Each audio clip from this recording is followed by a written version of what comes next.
오늘 아침 굿모닝 시카고. 청취자 여러분 안녕하십니까? 5월 16일 금요일 KCBS 데일리 뉴스 시작합니다.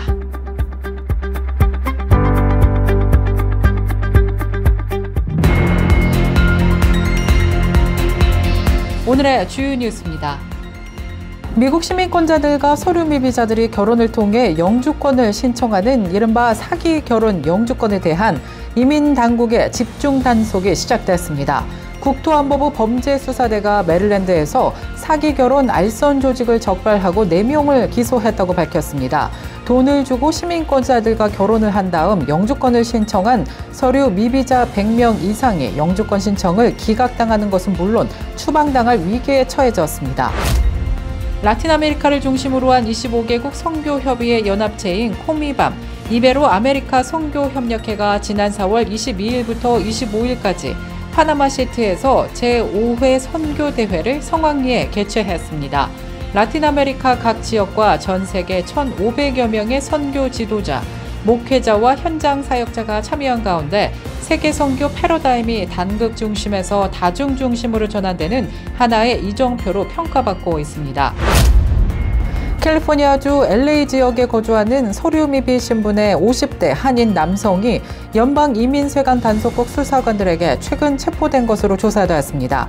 아이스는 홈페이지를 통해 50대 한인 남성을 포함해 지난 일주일 동안 총 239명의 이민자들을 적발했다고 밝혔습니다.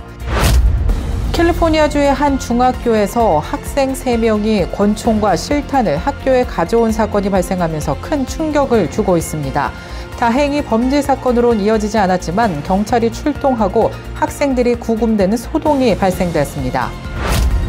공화당이 추진 중인 메디케이드 시스템 조정과 예산 삭감안을 놓고 메디케이드에 의존하고 있는 수많은 저소득층 가구가 해당 결과에 대한 촉각을 곤두세우고 있는 모습입니다.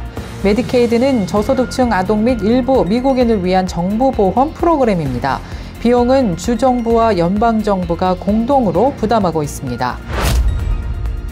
위스콘신주 그린베이의 한 병원 산부인과에서 간호사 14명이 동시에 임신하는 기쁜 소식이 전해지면서 눈길을 모으고 있습니다.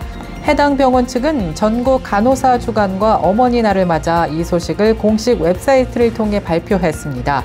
14명의 간호사들 가운데 첫 출산은 이번 달, 마지막 출산은 오는 10월이 예정이라고 밝혔는데요. 현재 14명의 임신한 간호사들은 서로를 응원하며 산전 진료도 함께 받으면서 의지하고 있다고 합니다.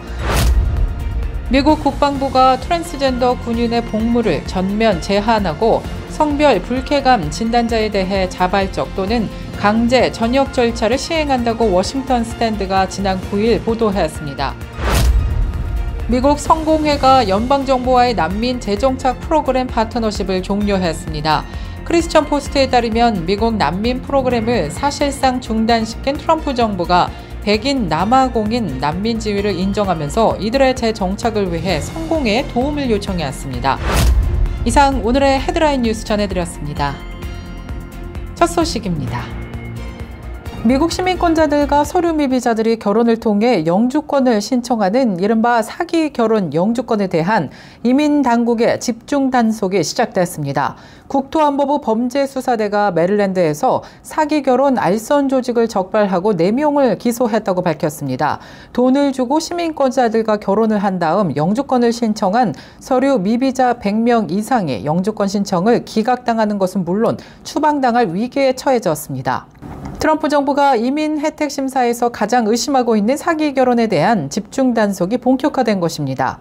이번에 적발된 사기 결혼 알선 조직은 메릴랜드주에서 적발됐지만 주동자들은 뉴욕과 뉴저지에서 온 것으로 조사됐습니다. 이번에 체포된 4명은 메릴랜드 등지에서 미국 시민권자들을 모은 후 서류 미비자들과 결혼해 영주권을 신청하도록 알선해온 혐의를 받고 있습니다. 캘리포니아주 LA 지역에 거주하는 서류미비 신분의 50대 한인 남성이 연방이민세관 단속국 수사관들에게 최근 체포된 것으로 조사되었습니다. 아이스는 홈페이지를 통해 50대 한인 남성을 포함해 지난 일주일 동안 총 239명의 이민자들을 적발했다고 밝혔습니다.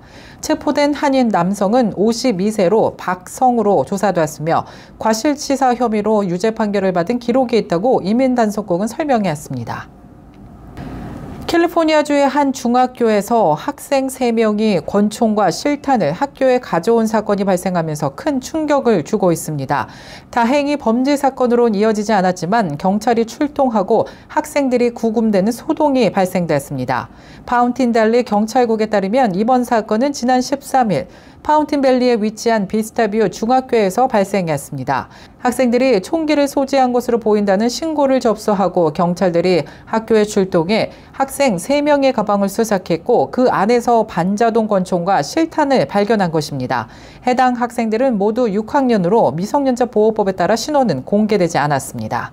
학생들이 현재 총기를 어디서 입수했는지에 대한 경위를 조사 중이라고 경찰은 밝힌 가운데 학교 주변 순찰을 강화하고 있다고 밝혔습니다. 공화당이 추진 중인 메디케이드 시스템 조정과 예산 삭감안을 놓고 메디케이드에 의존하고 있는 수많은 저소득층 가구가 해당 결과에 대한 촉각을 곤두세우고 있는 모습입니다. 메디케이드는 저소득층 아동 및 일부 미국인을 위한 정부 보험 프로그램입니다. 비용은 주정부와 연방정부가 공동으로 부담하고 있습니다. 현재 미국 내 다양한 주민들이 메디케이드에 의존하고 있는 것으로 나타난 가운데 트럼프 대통령과 공화당 지도자들은 1.5조 달러 규모의 예산 삭감을 약속하면서 대기업과 고소득층을 위한 세금 감면을 연장하고 새로운 세금 감면을 추가하고 있습니다. 트럼프 정부는 메디케이드 예산 삭감 관련 구체적인 내용은 언급하지 않았지만 부정수급을 제외하고는 손대지 않을 것이라고 밝힌 바 있습니다. 그러나 전문가들은 수백만 명의 건강 혜택을 삭감할 것이라고 우려하고 있습니다. 또 대부분의 사람들은 메디케이드를 저소득층 어린이들을 위한 프로그램으로 알고 있지만 숫자적으로는 아동이 많지만 비용 부분에서는 가장 많이 지출되는 환자 그룹은 노인과 장애인들이라고 밝혔습니다. 메디케이드 예산이 삭감될 경우 당장 저소득층 어린이들과 노인, 장애인들과 요양원 거주자 등 상당수의 주민들이 위기에 처할 수 있을 것으로 우려되고 있습니다. 위스콘신주 그린베이의 한 병원 산부인과에서 간호사 14명이 동시에 임신하는 기쁜 소식이 전해지면서 눈길을 모으고 있습니다. 해당 병원 측은 전국 간호사 주간과 어머니 날을 맞아 이 소식을 공식 웹사이트를 통해 발표했습니다. 14명의 간호사들 가운데 첫 출산은 이번 달, 마지막 출산은 오는 10월이 예정이라고 밝혔는데요. 현재 14명의 임신한 간호사들은 서로를 응원하며 산전 진료도 함께 받으면서 의지하고 있다고 합니다. 병원은 또 동시에 14명이 출산하면서 휴가에 대비해 인력 계획도 마련한 상태라고 밝혔는데요. 저출산 시대에 매우 반가운 소식입니다. 세계 최대 동영상 스트리밍 업체 넷플릭스의 광고 요금제 가입자가 급증한 것으로 나타났습니다. 경제매체 CNBC 보도에 따르면 넷플릭스는 현재 전 세계에서 넷플릭스의 광고 지원 요금제로 가입한 월간 활성 이용자 수가 9,400만 명이라고 밝혔습니다. 넷플릭스는 지난해 11월 해당 요금제 가입자 수가 7천만 명이라고 밝혔는데 이후 약 6개월 만에 2천만 명이 늘어난 것입니다. 넷플릭스의 광고 지원 요금제 가격은 미국 기준 월 7.99달러로 광고가 없는 요금제 중에는 가장 낮은 가격인 월 17.99달러보다 훨씬 더 저렴한 수준입니다. 계속해서 교계 소식이 이어집니다. 라틴 아메리카를 중심으로 한 25개국 선교협의회 연합체인 코미밤, 이베로 아메리카 선교협력회가 지난 4월 22일부터 25일까지 파나마시티에서 제5회 선교대회를 성황리에 개최했습니다. 라틴 아메리카 각 지역과 전 세계 1,500여 명의 선교 지도자, 목회자와 현장 사역자가 참여한 가운데 세계 선교 패러다임이 단극 중심에서 다중 중심으로 전환되는 하나의 이정표로 평가받고 있습니다. 한국에서는 한국세계선교협의회 강대흥 사무총장과 중남미 선교단체인 비전800 글로벌 대표 이준성 선교사, 코미밤 한국과 아시아 코디네이터 이효진 선교사가 전략적으로 연계해 한국과 아시아 교회들도 선교 컨퍼런스에 적극적으로 참여한 것으로 나타났습니다. 코미밤은 1987년 브라질 상파울로에서 개최된 제1회 이베로 아메리카 선교대회를 기점으로 창설되었으며 라틴 아메리카 선교제에서 선교 주체로라는 선언과 함께 대륙 선교 운동을 주도해 왔습니다. 미국 국방부가 트랜스젠더 군인의 복무를 전면 제한하고 성별 불쾌감 진단자에 대해 자발적 또는 강제 전역 절차를 시행한다고 워싱턴 스탠드가 지난 9일 보도하였습니다. 피트 헤그세스 국방장관은 지난 8일 국방부 전 부서에 보낸 공식 메모를 통해 생물학적 성과 다른 허위 성별 정체성을 표현하는 것은 군복무에 요구되는 엄격한 기준에 부합하지 않는다면서 성별 불쾌감 진단을 받았거나 유사 증상을 보이는 인원의 복무는 군복무의 최선의 이익에 부합하지 않고 국가안보에도 명백히 부합되지 않는다라고 밝혔습니다. 이러한 방침에 따라 트랜스젠더로 정체화한 군인은 오는 6월 6일 또는 6월 7일까지 자발적으로 전역을 선택할 수 있으며 전역 수당을 받을 자격이 있는 것으로 알려졌습니다. 또 기한이 지나게 되면 국방부는 강제 전역 절차를 개시할 예정이라고 밝혔습니다. 해당 메모는 대법원이 국방부의 트랜스젠더 복무 제한 정책 시행을 가로막은 하급심의 가처분을 중지한 직후 발표됐습니다. 헤그세스 장관은 소셜미디어에 올린 영상에서 국방부는 트럼프 대통령의 정책을 추진하고 있다면서 그 정책의 핵심은 전투 준비태세라고 밝혔습니다. 또 트럼프 대통령이 과거에 내린 군사적 우수성과 준비태세를 우선시하라는 행정명령을 언급하면서 국방부는 이를 지속적으로 강화할 것이라고 강조했습니다.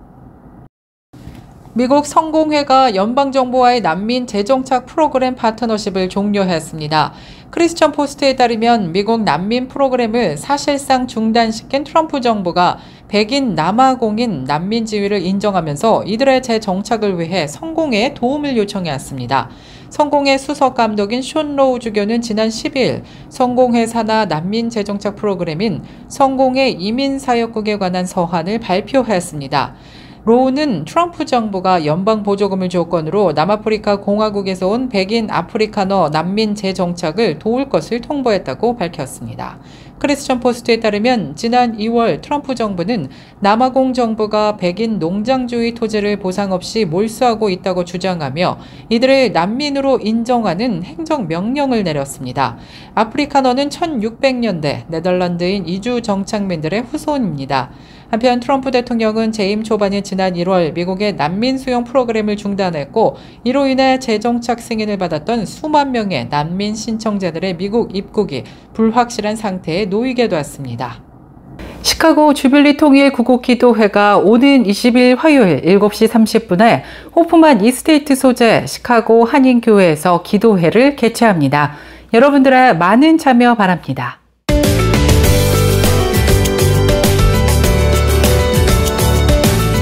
KCBS 날씨 정보입니다. 금요일인 오늘은 하루 종일 맑고 화창한 날씨 이어지겠습니다. 기온도 어제보다 소폭 오르면서 한낮에는 무더운 날씨 예상됩니다. 낮 최고 기온 86도, 밤 최저 기온 54도 예상됩니다. 내일 해 뜨는 시각 5시 29분, 해 지는 시각 저녁 8시 5분입니다. 이상 날씨 정보였습니다.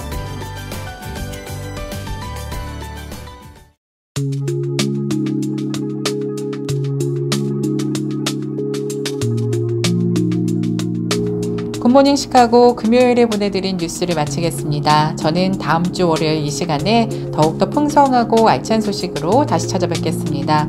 오늘도 풍성한 하나님의 은혜가 함께하는 행복한 하루 되시길 바라겠습니다. 청취해주신 모든 여러분 고맙습니다.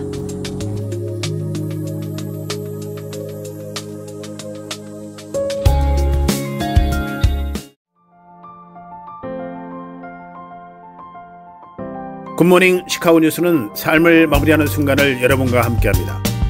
가장 저렴한 비용과 신뢰를 바탕으로 정성을 다하는 줄리심 장의사, 최신 학문과 기술 연마를 통해 최상의 치료로 보답하는 김강수 치과, 모든 보험을 원스톱으로 해결해드립니다. 한인사회를 위한 박상화 종합보험, 최고의 상품으로 소비자의 행복을 책임지는 영신 건강 제공으로 함께합니다. AM 1590, FM 95.9, WCGO 에반스톤 시카고입니다.